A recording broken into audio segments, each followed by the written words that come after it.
We're back! The Sports Desk is back in studio this week, and we've got what you need. We're bringing you the best that Torrance has to offer, and this week is no different as we hit the diamond hard.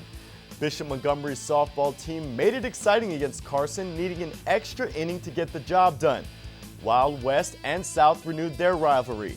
Plus, a special treat, a two-part interview with Torrance track high legend and war hero Lou Zapparini. Are you ready? The Sports Desk starts now.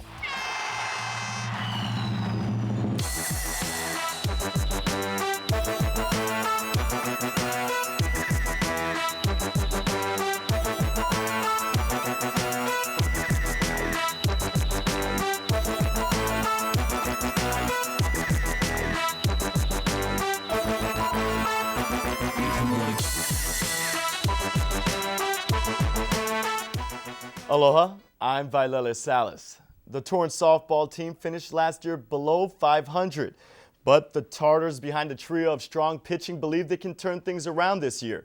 Torrance looked to turn around Santa Monica in a non-conference game.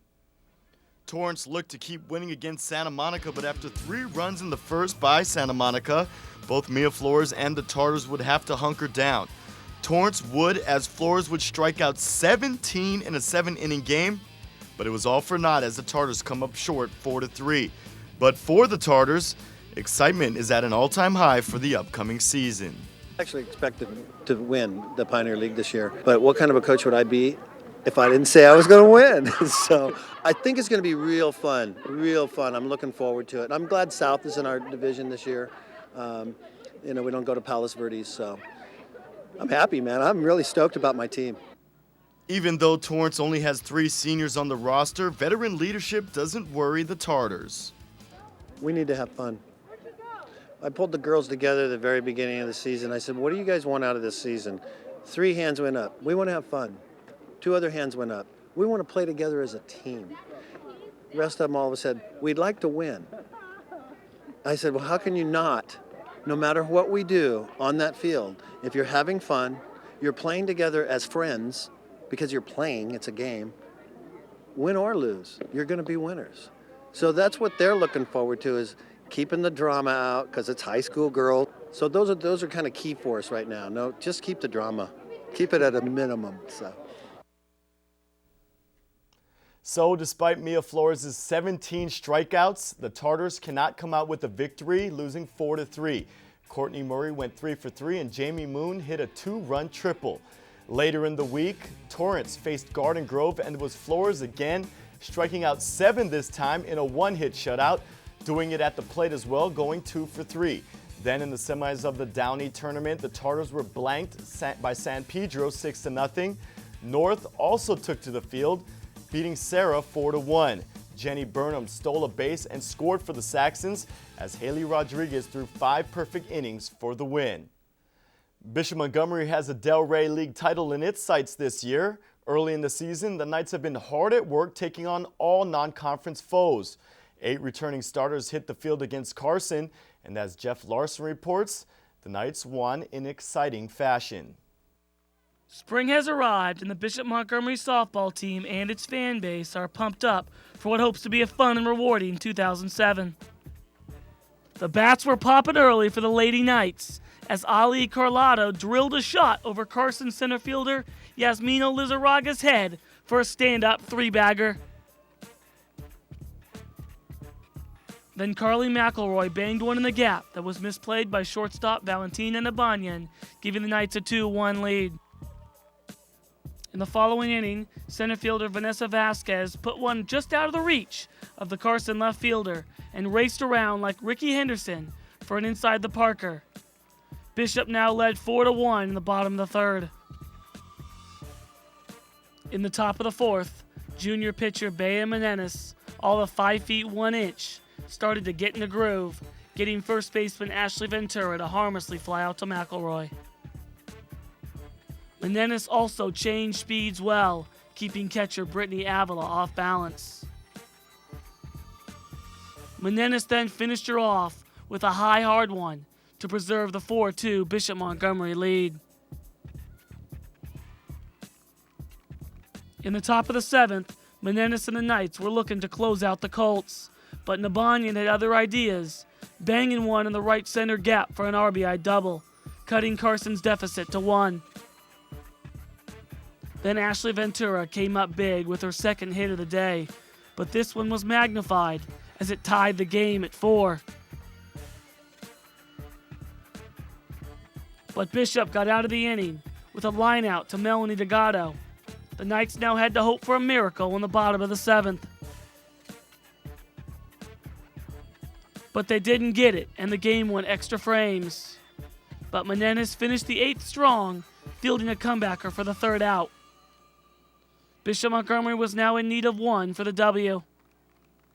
With 1 on, Vanessa Vasquez was looking for the sacrifice, but couldn't lay it down.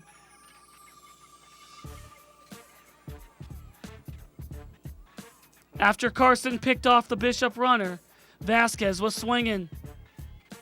And it's a good thing, as she laced one to left.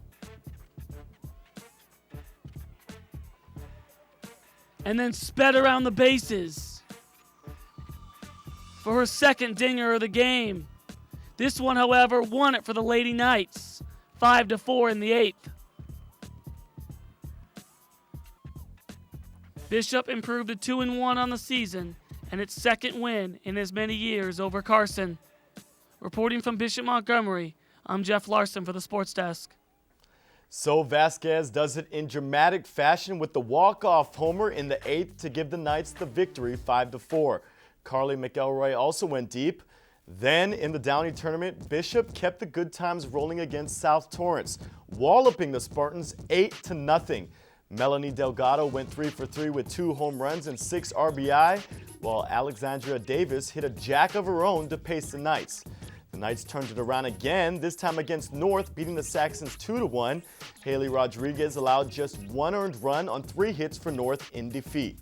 North did have some good times, however, against St. Matthias. The Saxons got 2 home runs, including a grand slam from Ui Judd, as they dominate 12-0. Kristen Tanaka allowed 4 hits in 5 innings and struck out 8. If you've been around Torrance for a mere second, you know the name Louis Zamperini. And if you know the name, then you know the story. A Torrance High alum, record holder, Olympic athlete, and war hero.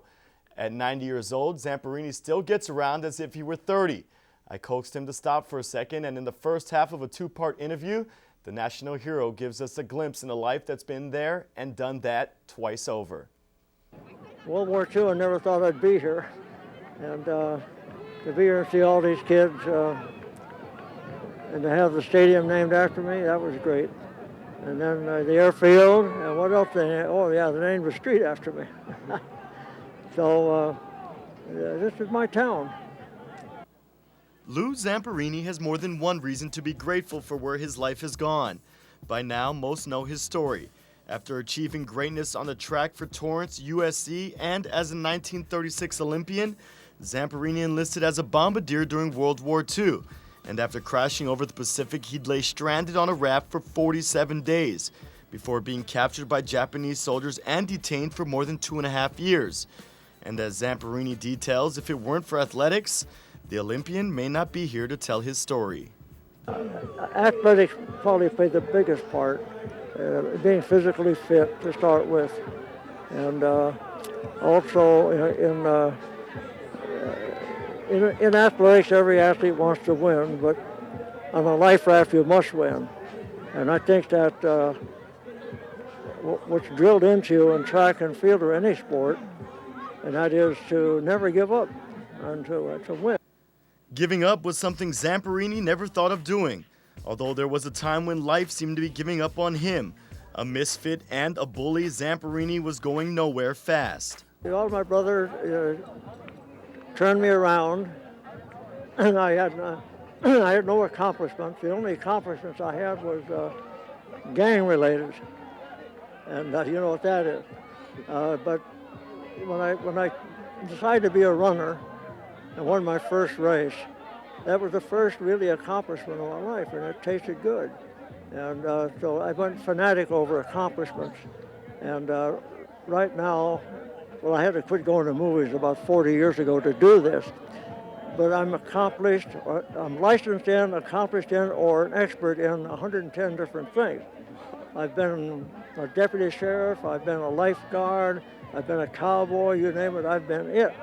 And that's because I became, after the first accomplishment I had in my life as a teenager, that felt so good, I decided to taste as much of life as I could.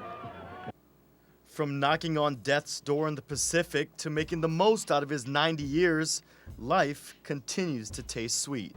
I wouldn't trade my life for any other single life on the face of the earth. To be able to have done all those things and to enjoy the different aspects of life, yeah, hard to beat.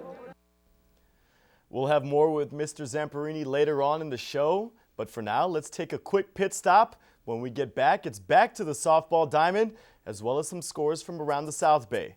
Stick with us. All right, Commissioner, hold on. I'll tell him.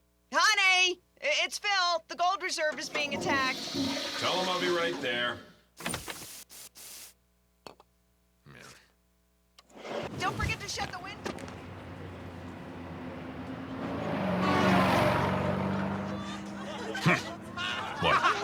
What? All right. What's the joke? What's so funny?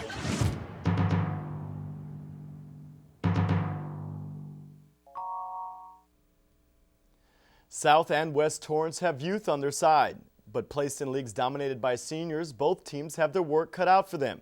But before both squads looked down the line, they faced each other. Aaron Coscarelli reports.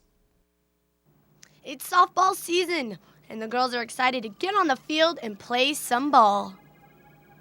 West is heading over to South, hoping that with a new head coach and the youth of the Spartans, they will have the opportunity to claim the title of South Bay.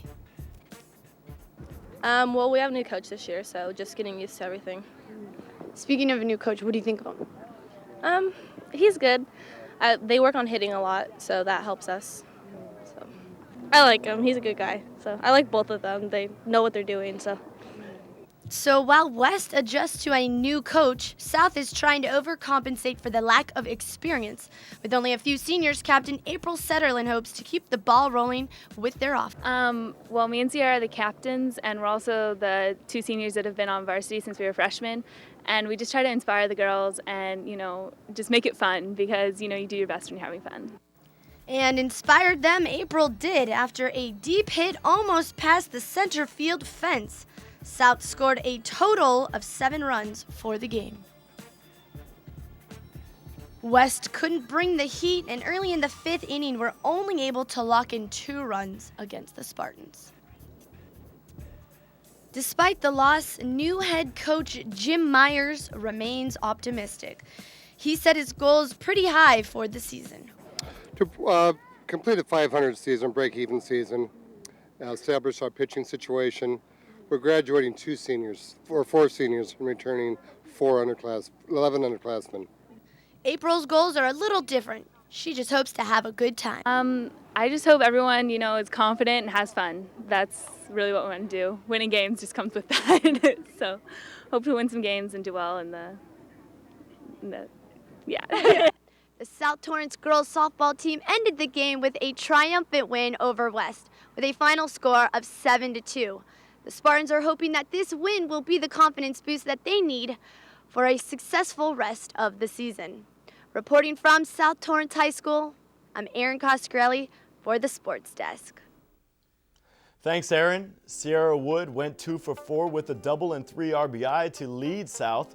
Nicole Hare allowed just 6 hits for the complete game shutout.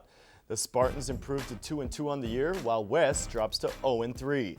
Then, in the Downey tournament, West continued its woeful ways, losing to Redondo 2-0, then tying St. Bernard 4 apiece. Braylon Bell had 2 hits and 3 stolen bases for West, whose record stands at 0-4-1.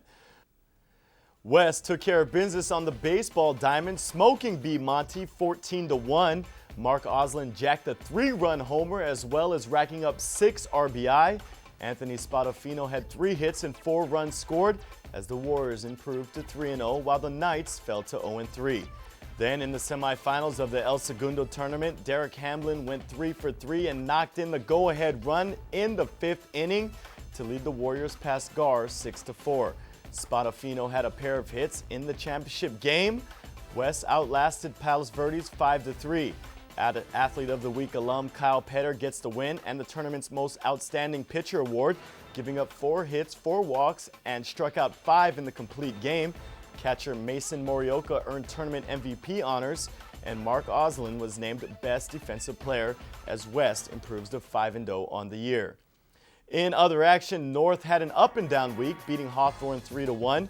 Kirk Hondo went 3 for 3 with a double. The Saxons then lost to Beverly Hills on the 8th as North drops to 2-2 on the year. That was followed by yet another loss, this time at the hands of the Bishop Montgomery Knights 3-2. Brent Lozano went 2 for 3 for Bishop, while Yohei Suzuki pitched 6 innings, allowing 2 earned runs for North. Earlier in the week, it was the Knights on the losing end, falling to Beverly Hills 6-0. South was also in action, facing and beating St. Paul 11-5. John Kemp went 4 for 4, and Stephen Barber went 2 for 2 with 3 RBI for the Spartans. South continued their winning ways 2 nights later against Narbonne, 9-1. Bo Hops gave up 3 hits and struck out 9 in 6 innings. Hops also had a home run and 3 RBI. The Tartars were also in action, meeting up with St. Paul. Brad McConnell went 3